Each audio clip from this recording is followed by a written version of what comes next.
देवाच्या प्रिय लोकांनो, एक समय इस्रायल लोकांसाठी असा होता की त्या समयामध्ये इस्रायल लोकांचं जे मंदिर होतं ते पडून गेलेल्या स्थितीमध्ये होते.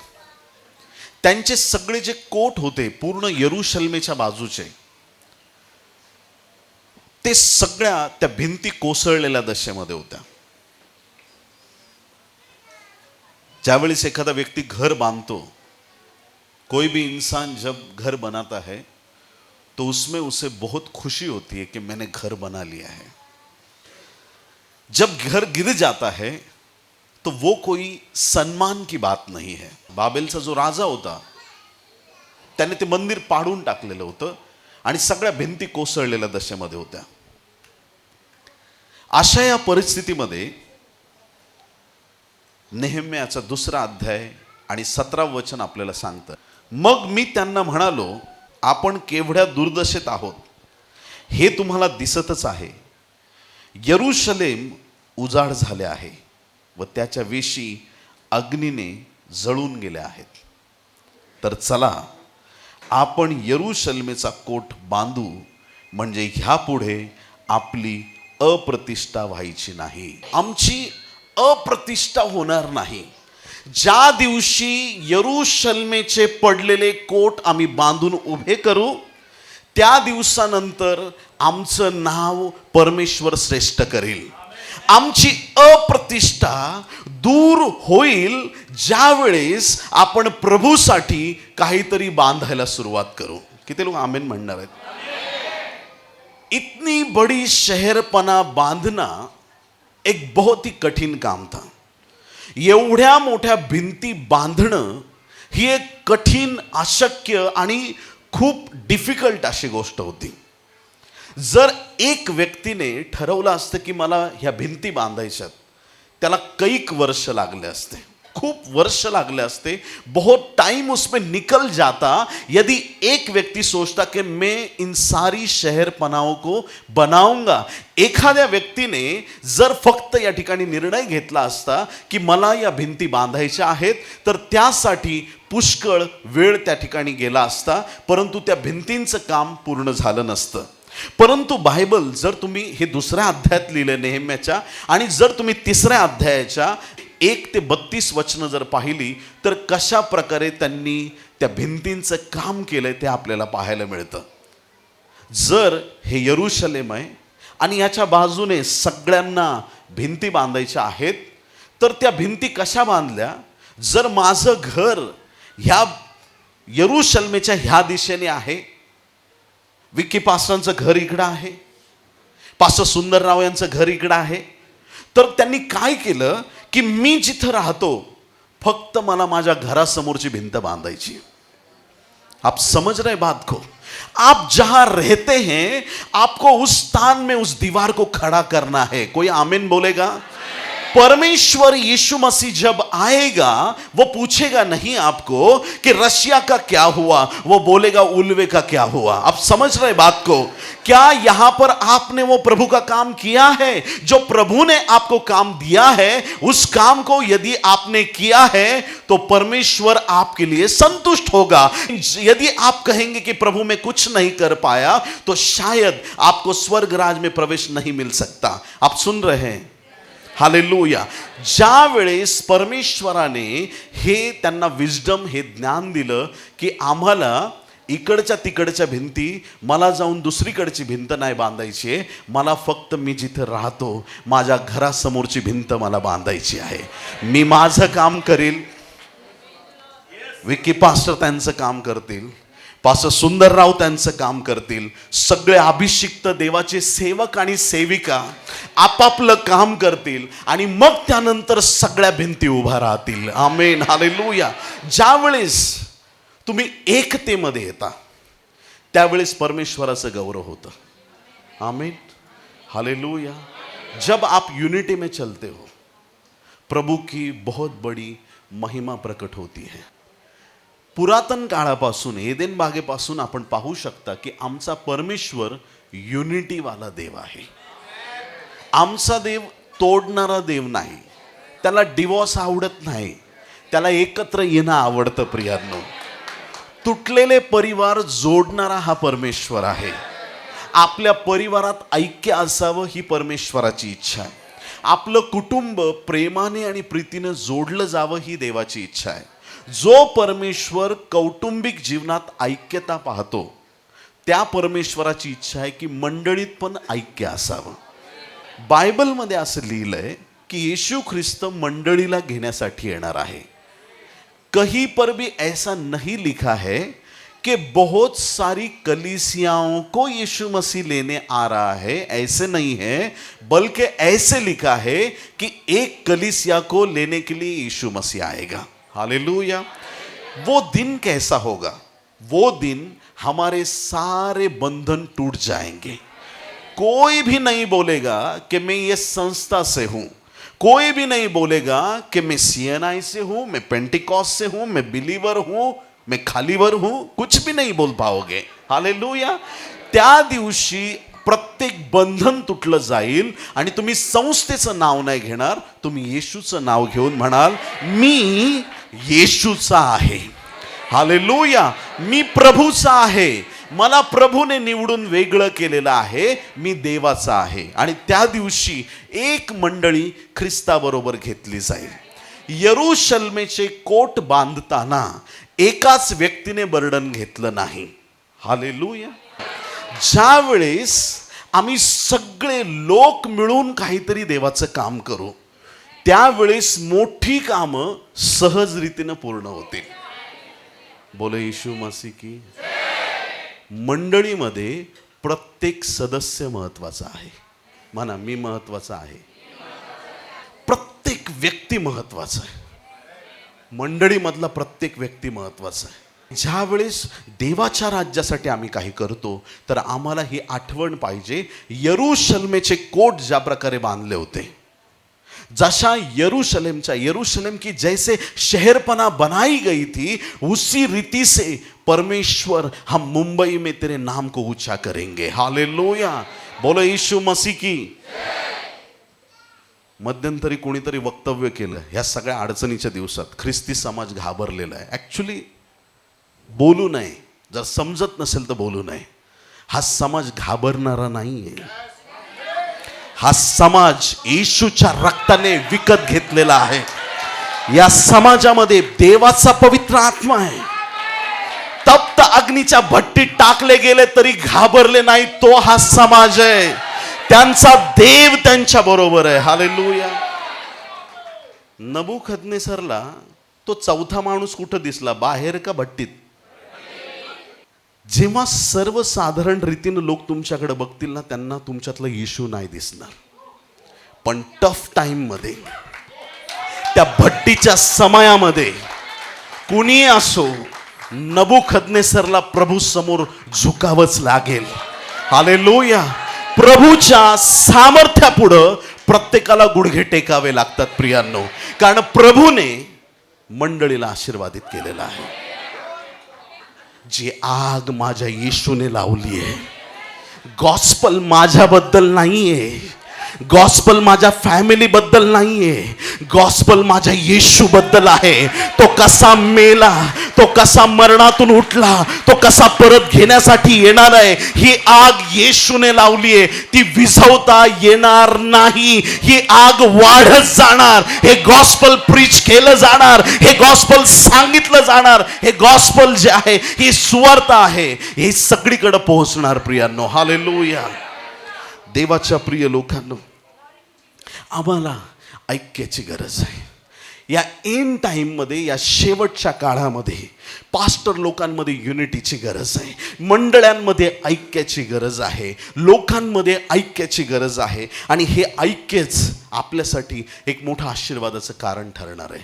देवाच्या प्रिय लोकांनो मत्तई याचा 12वा अध्याय आणि 25व्या वचनात येशू काय म्हणत आहे का? मत्तई 12 आणि 25.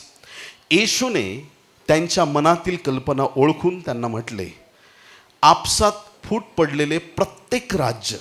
कोणते राज्य? आपसात फूट पडलेले. ज्या पण घरामध्ये फूट असते, ज्या नगरात फूट असते, ज्या राज्यात फूट असते ते उभं नाही राहत, ते ओसाड बनतं प्रियांनो. एक टाइम होता शाऊल राजाच्या काळामध्ये एक इस्रायल अखंड राष्ट्र होतं. पुढचा राजा दावीद झाला, त्याच्या काळात पण अखंड राष्ट्र होतं, एकच राष्ट्र इस्रायल. त्याच्या पुढं अजून एक राजा झाला शलमोन राजा, त्याच्या काळात पण एकच राष्ट्र होतं. 3 राजे झाले इस्रायलचे सुरुवातीचे, आणि त्या पूर्ण राज्यावरती त्यांचा कंट्रोल होता आणि एकच राष्ट्र होतं. पण जसा शलमोन राजा मरण पावला प्रियांनो, पुढे सलमोनाचा मुलाने त्याने काही चुकीचे निर्णय घेतले, आणि त्याने हे निर्णय घेतले की लोकांवरती अधिक कर त्याने लादला, आणि त्यामुळे त्या राष्ट्राचे 2 तुकडे झाले. एक या व्यक्तीचा, एक अजून एक शलमोनाचा अजून एक जवळचा व्यक्ती होता, आणि त्याच्या काही वागण्यामुळे पूर्ण राष्ट्राचे 2 भाग झाले प्रियांनो. ज्या वेळेस 2 भाग झाले इस्रायल राष्ट्राचे, त्यावेळेस एक भाग जो होता तो इस्रायल राष्ट्र होता, आणि दुसरा भाग जो आहे तो यहुदा राष्ट्र. आणि मग पुढे जर तुम्ही वाचाल पवित्र शास्त्रात, तर त्यावेळेस तुम्हाला लक्षात येईल आशुरी लोकांनी इस्रायल राष्ट्राला गुलाम केले. ख्रिस्तपूर्व 722 मध्ये आशुरी लोकांनी इस्रायल राष्ट्राला गुलाम केलं, आणि त्यांचा दुसरा भाग जो आहे यहुदा राष्ट्र, त्या यहुदा राष्ट्राला 587 ख्रिस्तपूर्व मध्ये बाबेलच्या राजाने त्यांना गुलाम केलं. जोपर्यंत एकत्र होते ते स्वातंत्र्यामध्ये राहिले. ज्यावेळेस त्यांचे 2 तुकडे झाले ते पारतंत्र्यामध्ये गेले, ते गुलाम बनले प्रियांनो. आणि म्हणून आमच्यामध्ये एकता पाहिजे, एकटा नको. हालेलुया. काही लोकांना आवडतं मी एकटाच चालेन. हालेलुया. देवाच्या प्रिय लोकांनो, जर एखादी चूल जळत आहे, चांगली धगधगीत आग आहे, एखादा इंगळ जर तुम्ही त्या चुलीतून उचलून बाजूला टाकला, काही क्षणात तो विझून जातो. आपल्या चर्चमध्ये स्थिर राहा. हालेलुया. जिथं देवाने त्याच्या पवित्र आत्म्याच्या अग्नीने तुम्हाला पेटवलेला आहे, जिथं विश्वासाचा अग्नी तुमच्यामध्ये पेटलेला आहे, ज्या स्थानामध्ये प्रभूने तुम्हाला आशीर्वादित केलेलं आहे, तिथं तुम्हाला टिकून राहायचं आहे. हालेलुया. ज्या फेलोशिपमध्ये एकत्र येण्याने तुमचा विश्वास मजबूत राहतो, ज्या एकत्र येण्याने तुमच्या जीवनामध्ये देवाचं सामर्थ्य तुम्हाला जाणवतं, त्या ऐक्यामध्ये, त्या प्रीतीमध्ये आम्ही टिकून राहणं गरजेचं आहे. कोणी आमेन म्हणाल का? प्रभूची स्तुती असो. देवाच्या प्रिय लोकांनो, जसं 1 कोरिंथ 12 अध्याय आणि 25 वचन, 1 Corinthians chapter 12 verse 25, अशासाठी की शरीरात फूट नसावी, तर अवयवांनी एकमेकांची सारखीच काळजी घ्यावी. शरीराचे अवयव आहेत, ह्याच्यावरून पवित्र शास्त्रात उदाहरण दिलेलं आहे. मस्तक कोण आहे? येशू ख्रिस्त. शरीर कोण आहे? मंडळी आहे. याचा अर्थ या शरीरातले अवयव आपण आहोत. प्रत्येक अवयव महत्वाचा आहे. आमेन. असं म्हणता येणार नाही की हा अवयव महत्वाचा नाही. जे अवयव दिसतात ते पण महत्वाचे, जे दिसत नाहीत ते पण महत्वाचे आहेत. प्रत्येक अवयव महत्वाचा, असा प्रत्येक व्यक्ती महत्वाचा आहे. आणि अवयवांची काळजी घ्यायला सांगितली. उदाहरणार्थ, तुम्ही वाटेने जाता जाता तुम्हाला अचानक ठेच लागली आणि पायाच्या बोटातून रक्त यायला लागलं, आणि तुम्ही असं म्हणत नाही की जाऊ दे, पायाला तर लागलंय, मी लक्ष देणार नाही. जशी ठेच लागली, तोंडातून पहिला आवाज येणार, आई ग, बापरे, काहीतरी तुम्ही किंचाळाल, ओरडाल, डोळ्यातून गंगा जमुना वाहायला सुरुवात होईल, तुमचा हात लगेच तिथं जाईल, तुम्ही लगेच रक्त थांबवण्याचा प्रयत्न करा. याचा अर्थ काय? शरीरातल्या एका भागामध्ये तुमच्या पायाला लागलंय, पण अख्ख्या शरीराचं लक्ष त्या जखमेकडे आहे. अगदी असंच तुमच्यातल्या एका भावाला, एका बहिणीला थोडा जरी त्रास झाला, तुम्ही मोठ्या संख्येने तिथं उभं राहिलं पाहिजे. कारण तुम्ही ख्रिस्ताचं शरीर आहात. तुम्ही ख्रिस्ताचं छिन्न विछिन्न झालेलं शरीर नाही, तुम्ही ख्रिस्ताचं अखंड शरीर आहात. तुम्ही ख्रिस्ताचं क्रूसावर मेलेलं शरीर नाही, तुम्ही ख्रिस्ताचं पुनरुत्थित शरीर आहात. जो मरणावरून उठलेला आहे तो देव आमचा जिवंत परमेश्वर आहे, त्याचं तुम्ही शरीर आहात. हालेलुया. आमच्यातलं ऐक्य हे प्रभूपासून आहे प्रियांनो. जर कोणी तुम्हाला तुमच्या भावाबद्दल, बहिणीबद्दल काही सांगत असेल चुकीच्या गोष्टी, त्यांचं तोंड तिथंच तुम्हाला बंद करता आलं पाहिजे. कोणी आमेन म्हणाल का? निंदा करणं चांगलं की पाप आहे? हां, मग जर कोणी निंदा करत असेल आणि तुम्ही एकदा जरी नंदी बैलासारखी मान हरवली, तुम्ही पण त्या पापात सहभागी. कुणाच्याही निंदेत सहभागी होऊ नका. त्याच्याने माणसामध्ये गैरसमज वाढतात आणि प्रेमामध्ये फूट पडते. ज्या वेळेस कोणी तुमच्याशी बोलतंय आणि जर एखाद्या व्यक्तीबद्दल तुम्हाला समस्या आहे, तुमच्यात एवढी हिम्मत किंवा एवढं धाडस पाहिजे, दादा तू असं बोलतोस ना, चल आपण दोघं पण त्याच्याकडे जाऊ आणि समोरासमोर आपण बोलू. हे धाडस आमच्यामध्ये पाहिजे. हालेलुया, बोलो येशू मसीह की. देवाच्या प्रिय लोकांनो, ज्यावेळेस इयोब दुःखामध्ये होता, इयोब पवित्र शास्त्रातला असा एकमेव व्यक्ती आपल्याला जुन्या करारात पाहायला मिळतो की त्याच्या जीवनावर फार मोठं संकट आलं. इतकी संकट त्याच्या जीवनामध्ये त्याने पाहिली. शबाई लोक आले, त्याचे सगळे 500 गाढवी 500 बैल जोड्या घेऊन गेले. पुढं त्याच्यानंतर आकाशातून असा अग्नी आला, 7,000 मेंढरं खलास. पुढं असं काही घडलं, खासदी लोक आले, 3,000 त्याचे उंट होते, सगळे घेऊन गेले. इयोबाचं होतं नव्हतं ते सगळं गेलं आणि त्याची बायको त्याच्याबरोबर आहे. आणि इयोब 2 अध्याय 8 ते 10 वचनात बायबल सांगतं, या ठिकाणी पवित्र वचन आपल्याला सांगतं, त्याची बायको त्याला काय म्हणते माहिती आहे का? तुझं सगळं गेलंय पण तू अजून सत्व धरून राहिलास काय? हालेलुया. संकट येतील, अडचणी येतील, पण चांगल्या गोष्टी सोडू नका. ख्रिस्ती लोकांची ओळख प्रेम करण्यावरून आहे. आम्हाला शस्त्र नाहीये, आम्हाला पवित्र शास्त्र दिलेलं आहे. देवाच्या प्रिय लोकांनो, इयोबाने सत्व सोडलं नाही आणि म्हणून परमेश्वराने इयोब याचा 42व्या अध्यायाच्या 10व्या वचनामध्ये इयोबाने आपल्या मित्रांसाठी प्रार्थना केली. इयोबाचं दुःख दूर झालं आणि परमेश्वराने त्याला आशीर्वादित केलं आणि जे गेलं होतं त्याच्या दुप्पट त्याला आशीर्वाद मिळाले. आमेन. संकटामध्ये तुम्ही स्थिर राहणं गरजेचं आहे. अडचणीच्या दिवसांमध्ये स्थिर राहणं गरजेचं आहे. त्यामध्ये देवाची महान उपस्थिती किंवा देवाचे महान अनुभव आपल्याला मिळतात. उत्पत्ती 32व्या अध्यायामध्ये ज्यावेळेस त्या पवित्र पुरुषाने याकोबाशी झोंबी केली, त्याच 32व्या अध्यायाच्या 26व्या वचनामध्ये तो म्हणतो, याकोब त्याला म्हणाला, तू जोपर्यंत मला आशीर्वाद देत नाही तोपर्यंत मी तुला सोडणार नाही. हालेलुया.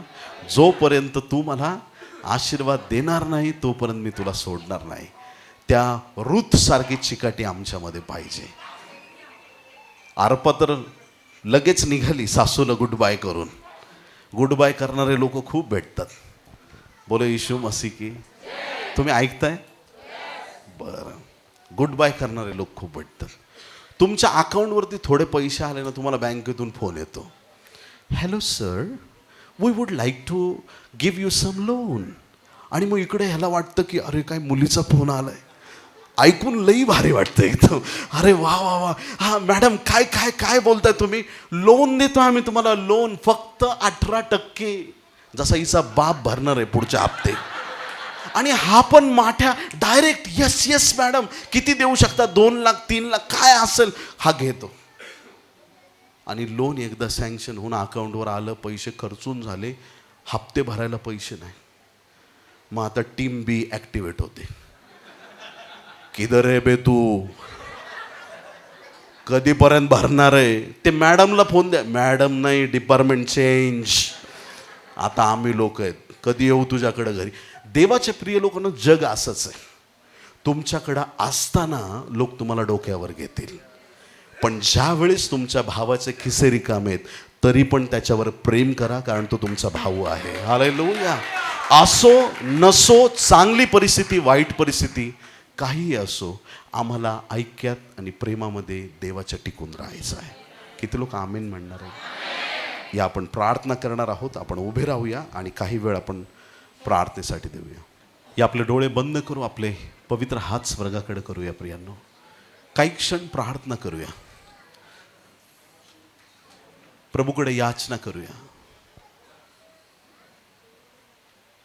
संपूर्ण ख्रिस्ती समाजासाठी प्रार्थना करूया. प्रार्थना करूया आपल्या महाराष्ट्रासाठी, प्रार्थना करूया आपल्या भारत देशासाठी. धन्यवाद देश, थँक्यू जीसस. Glory hallelujah. पवित्र पवित्र पवित्र परमपवित्र थोर सनातन आमच्या स्वर्गीच्या देवा, तुझं पवित्र वचन आम्हाला सांगतं, मागा म्हणजे तुम्हास दिलं जाईल. प्रभू, आज तुझे लोक तुझकडे मागत आहेत. तुझी दया आणि कृपा कर. आज ज्या विशेष उद्देशाने या सभेचं आयोजन केलेलं आहे, ख्रिस्ती समाजातलं ऐक्य प्रभू प्रस्थापित कर. तुझ्या पवित्र प्रीतीत, तुझ्या सामर्थ्यामध्ये तुझ्या लोकांना तू चालव. तुझी दया, तुझी कृपा कर. आज जे वचन आमच्याकडे आलंय त्यामध्ये प्रभू प्रत्येकाच्या अंतःकरणाची तू भेट घे. तुटलेले परिवार परत एक केले जाऊ देत. प्रभू परमेश्वरा, जी मनं दुःखीत झालेली आहेत त्या मनांचं सांत्वन कर आणि तुझ्या पवित्र प्रीतीमध्ये सगळ्यांना एकवटलं जावं अशी दयाने कृपा कर. आमच्या संपूर्ण या भारत देशासाठी आज आम्ही प्रार्थना करत आहोत. संपूर्ण भारत देश प्रभू येशू तुझ्या आशीर्वादाने भरून जाऊ दे. देशातल्या प्रत्येक समस्या दूर कर. विशेष आमच्या महाराष्ट्रावर तुझा हात उतरून येऊ दे स्वर्गीय बापा.